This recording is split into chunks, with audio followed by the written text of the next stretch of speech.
So migratory shorebirds are remarkable birds that undertake very long distance migrations between breeding and non-breeding areas.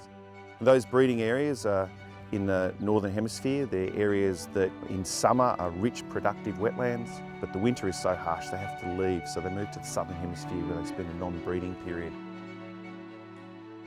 So the reason we have so many shorebirds here around Broome is because of the mudflats of Roebuck Bay, which are 175 square kilometres of exposed mud at low tide, and packed into that mudflat is close to 400 species of benthic invertebrates which the shorebirds feed on.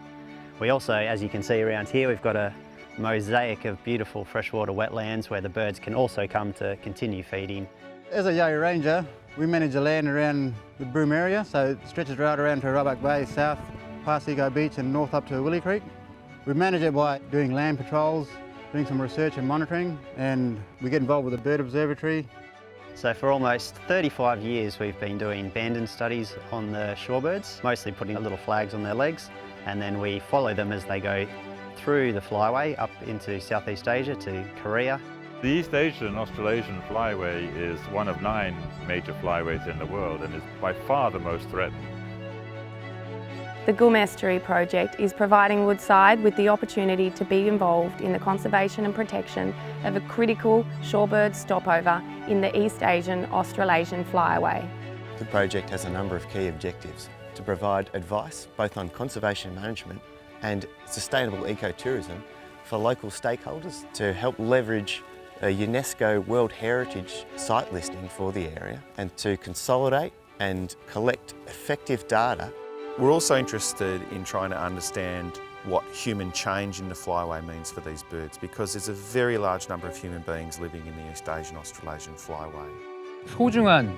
굉장히 소중한 이 자연 자원이 우리 어떤 특정 누구의 것이 아니라 전 세계의 많은 영역에 걸쳐서 다양한 어떤 국가 차원에서의 그 중요성이 있기 때문에 그런 보존을 위해서 다 같이 힘써야 된다라는 그런 또 메시지를 전달을 해야 된다라는, 그리고 그거를 성취해내야 된다라는 또 목적이 있고요. For me, it was how everybody come together and had the same ideas and concerns about shorebirds. Yeah, I think it's a good way to attract more people and maybe even push for like World Heritage listing for some of these places, you know. Migratory shorebirds face a real threat in the Yellow Sea region, and the main threat is that the coastal habitats, and particularly the mudflats, intertidal areas, are disappearing at an alarming rate. So what we're finding is that more and more birds are getting squeezed into smaller and smaller areas. So areas like here in the Goom Estuary are vitally important because they support significant population of the entire migratory species.